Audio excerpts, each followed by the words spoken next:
Hey guys, just to do a quick video on the Springbok squad that's just been announced. Quite an interesting one as well. I think we all thought there might be a couple more players, young players going on tour, maybe one or two uncapped players getting blooded on this tour. Of course, the Springboks are going over. They've got fixtures against Wales, Scotland, and England. Sorry, Scotland, England, and Wales in that order over 3 weeks, and we thought maybe we might see a few new faces there, or maybe some of the faces that came in and made their debuts this year getting a couple more runs. But it's been totally the opposite. It's been a squad that's picked, totally on experience, and probably the best squad that Russie can take at this moment. So let's have a quick look at it. So let's have a look at this. Is the squad that was picked. Goes very quickly there. No real surprises in the squad at all. In fact, there are 28 World Cup winners from 2023 in the squad at the moment. And only a handful of the guys. So only 6 guys outside the World Cup squad who are in the squad. But let's break it down a bit now, and we'll go through them a lot better, and I'll be able to go position by position and give some thoughts. Starting off with the props, no big surprises there. I think we know Oxenchair and Frans Mulherbe are the number one choice at this moment. Vincent Koch has been great as a substitution. Gerard Steenekamp as well has worked his way into the squad, the silent assassin from Pretoria. And Thomas du Toit has done very well in the test that he's played for the Boks as well, never let them down. So no real surprises there. Very experienced front row choices there by Russie. Then on to the hookers, no surprises there either. Gone for the most experienced duo there, Bongi Manambi and Malcolm Marx. I don't think anybody would say there's anything lost there. Of course, Johan Grobler and Andre Gouvent were the other two that were used during the season, and certainly will get a chance at some point. And Jan Hendrik Wessels continues his role as the utility forward.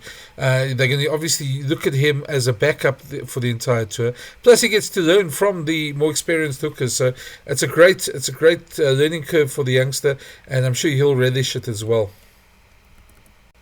At lock, also no real surprises at lock either. The interesting one, Franco Mostert coming back from a broken leg.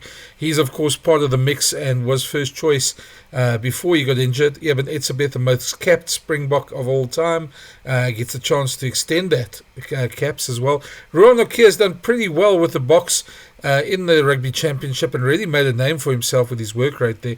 And Ergis Neyman, the most ultimate athlete. Anyone who watched him against Leinster against Connacht this weekend will see that man's offloads more than probably the entire Connacht team together. Certainly a freak of nature, Ergis, and good to see him playing so well without injury. Then we get to the loose forwards, and this is always a bone of contention here because there's so many loose forwards in South Africa who could make it, and so many of them who have been knocking on the door. Of course, we were hoping, same with the props, hoping that Wilco Low might get a look in, but he didn't get a look in. He's going to have to wait a bit longer, looks to me. And as well, we had to have thought Cameron Hanekom might get that call up for this tour. But he's not there, not at all. Instead, Sia Khaleesi obviously will captain the side. That's no big surprise. And Pieter-Steph du Toit, the machine who just keeps on going, is there as well. Jasper Visser, the standout number 8 at the moment, is there. Kwagga Smith is good off the bench, and he's always adds something to the Bok mix. And then the two guys who've made the grade, and obviously because they impressed over the last year of rugby, and Elric Rowe in particular in the Rugby Championship, was Elric Rowe and Marco van Staden from the Bulls. And both of them have got a chance now to make an impression for themselves and set themselves a longer term sort of goal of being in the squad. So all good loose forwards, nothing you can really fault there. Just sometimes there might have been a thought of blooding some young players, but that's definitely not happened in this squad. Get to the back line, the halfbacks, the Scrumhalves. Interesting omission here, and this is probably the only real talking point out of the entire squad, is no Faf de Klerk, and he wasn't mentioned amongst the injured players in the team press release, so you don't actually know what the situation is. Of course, I'm not suggesting there's anything sinister here.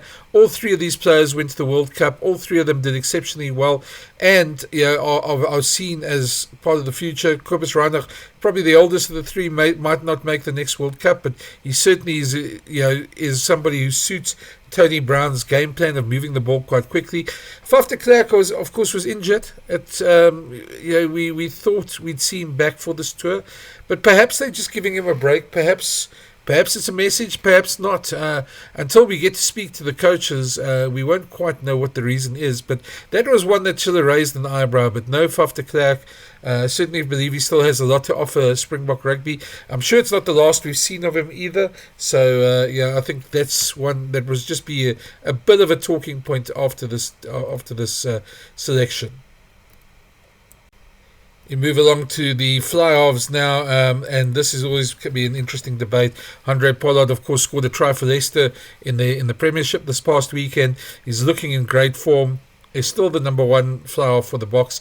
Manie the Boks' performance in Nelspruit was exceptional, especially after that the week before his miss in Santiago del Estero, and we were expecting them. Of course, Sesha Feinberg Ngomazulu is out. He injured himself, and it was Rossi was quite peeved with him for disguising the injury during the Rugby Championship. And now it looks like he definitely was going to miss this tour. That the Stormers did confirm for us, but he's going to have to work his way back. And you sort of wonder if in a way, it's maybe a lesson for him and maybe that's the reason why he's out as well. But I'm sure he'll be back anyway. Interestingly, no other Flyhalves chosen. No Sia Masuku to go on this tour, which I know some people really want. And no Jordan Hendrickson. I was going to mention that with the fullbacks, but Jordan Hendrickson has certainly won the Currie Cup final for the Sharks. Certainly he's been playing great at fullback. But I suppose when you've only got so many places, there are only so many spots that you can choose players for, and that's going to determine this as well. But this is definitely a squad that's gone on experience more than anything else. Get to the midfield, of course, no surprises here. The only interesting point to make is the three centres that were used in the Rugby Championship, the Kanye Jesse Kriel, Damon Delendo, all on the top of their game. All of them are there again. Of course, Andre Esthuizen, there were some question marks around why Andre Esthuizen wasn't called up after his red card against Portugal. He's been given some time to, they say he had a shoulder injury, but he's been playing for the Sharks, so not quite sure how true that part is, but he has been playing for the Sharks in recent weeks as well, and he's back. He's of course part of Russi's long-term plans as well, so no surprises seeing him back in the squad, and certainly a great backup to have for the other three centres. There's a couple of other names could have probably got a shot, but I think we all would be happy with this midfield combination, any combination of them. Then we get to the outside backs. Of course, no surprises here as well. The three wingers that we expect to be there all the time. Kurtie Arendse, Cheslin Colby, and Makazole Mapimpi. Those are the three stalwarts for the Boks at the moment. They choose them as well. Kanan Moody as the utility back. Of course, he's been playing in the midfield for the Bulls of late, and they see him adding some versatility to his game to play there long term. He can also play fullback, of course, as well in an emergency. But all four of those guys are certainly won't let the team down. Of course, there's some guys who could have made it. Edward van der Merwe was one that missed out as well. He was in the team earlier in the season, but I'm sure his time will come next year as well when some of those other tests come around. But certainly nothing to really complain about when you look at those four wingers. And then we get to the fullbacks. This was an interesting one. This is one I talked about in the previous video. We're just wondering how Rossi was going to handle this. Of course, Apelele Fassi had a great rugby championship. It really came through, and especially Nelspruit scored 2 tries there, was one of the exceptional standouts of the rugby championship victory for the Boks. And certainly, one of those guys that you want in the squad as well, and you really want him to get more tests under his belt. Willie Leroux is, of course, sitting on 97 caps. Rossi said he wants to get him to 100, but he's also the type of player who knows his place in the squad, and he's there to help the youngsters as well. So it'll be interesting to see if he gets another test or two on this tour as well, depending on who they're playing and how they want to play. He's been in sensational form for the Bulls. The games against Ulster and Ospreys, he was exceptional for the Bulls before he flew home last week for a bit of a rest.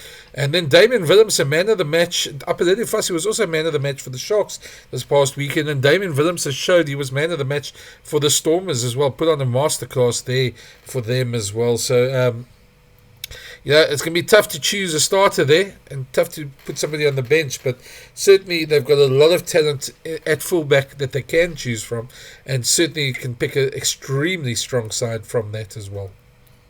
Then we always look at players who are part of the box setup either this year or at the World Cup, but not included in this. And we start off with the props.